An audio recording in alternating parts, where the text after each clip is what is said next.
be to look at some of the more shadowy energies. This is because many of you are here on what we would call an angelic mission. We don't mean you only have wings and you are only always nice to everybody. You're human. You are in the soup of human consciousness that has its ups and downs. But many of you are here to hold, be, and generate the light. Some of you will not be frontline activists. That's not your design. It's not your job.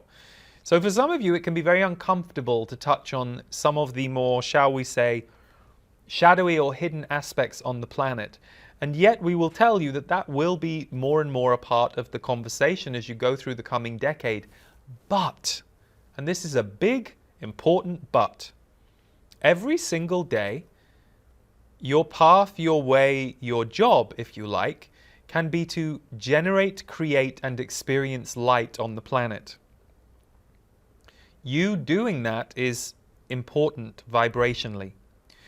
The person who is sat in their house watching the fear-based news channels and worrying about AI or worrying about the world is not actually elevating the planet in any way, shape, or form.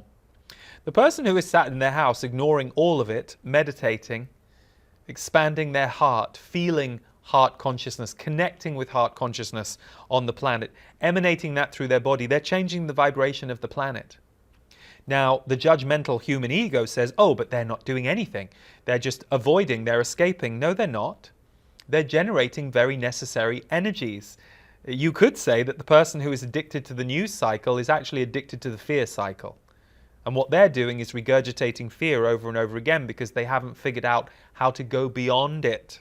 So, we say this not to cast judgment on one person or the other, but we say this to remind you that yes, these are tumultuous times. Yes, this is a difficult time on the planet in many ways. And yes, also what is true is you are alive. And many of you are here to elevate consciousness, elevate humanity. Doesn't mean you're perfect all the time. Doesn't mean you're constantly doing it 24/7. But the beauty of elevating consciousness is you also get to experience an elevated consciousness in your daily life. And guess what? The more people experience elevated consciousness, the more they start to notice low vibration. If you have a very loving friend in your life, it's going to help you recognize the friend who is constantly demeaning you, putting you down, and trying to tell you you're a bad person is not the only way. So for those of you who are here to create uplifting experiences for humanity, that work is very important. It is you weaving higher consciousness, heart energy, and elevation on the planet. And so we understand the human mind and the human fear system that needs to look at some of these threats that you see around you right now. But that is why we always say to you, you are going to die. So if your fear is based on the death of you or the death of humanity, you are slightly missing the point. You are going to die, so you could argue that the death of humanity is going to happen, at least as far as you're concerned, at the end of your life. For you will no longer be this human with this perspective in this consciousness after this life is over. Many of you may reincarnate, yes, we understand that, but you will not be seeing it the same way. You will not be experiencing it the way you are now. So that is why we always say to you, don't spend too much time worrying about the end of the earth or the end of yourself, because then you are being distracted from your true potential and on what you could do here. If a farmer stops planting and harvesting their crops because they're worried that next year the weather might be bad, guess what? At the end of the year they have no crops. So don't spend too much time on what might or might not be possible, unless you can also say that you are spending a lot of time on creating in the present. By all means, spend time speculating if you are also spending time doing and creating. But if you are honest with yourself and you realize all you're doing is speculating about fear for most of your day, you have lost your connection to life. You have lost your connection to light. You have lost your connection to spirit. And here's the great news. You're not supposed to be disconnected from any of those things so you can get them back. But first, you have to know that your connection to life, light, and spirit is why you are here. It is why you are here. And within that why, you may be an activist for the planet. You may be a justice fighter for areas where you see injustice.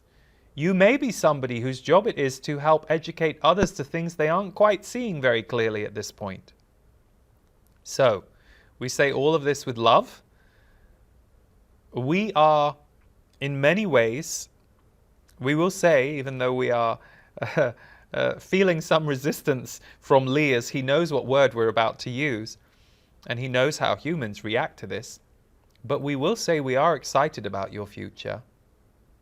We are excited about your future because the past, as it has played out, and its shadows needed to be exposed in this time for any of you to experience another level. So when we say we're excited about your future, that can be triggering for some of you. It can make you annoyed, upset, angry.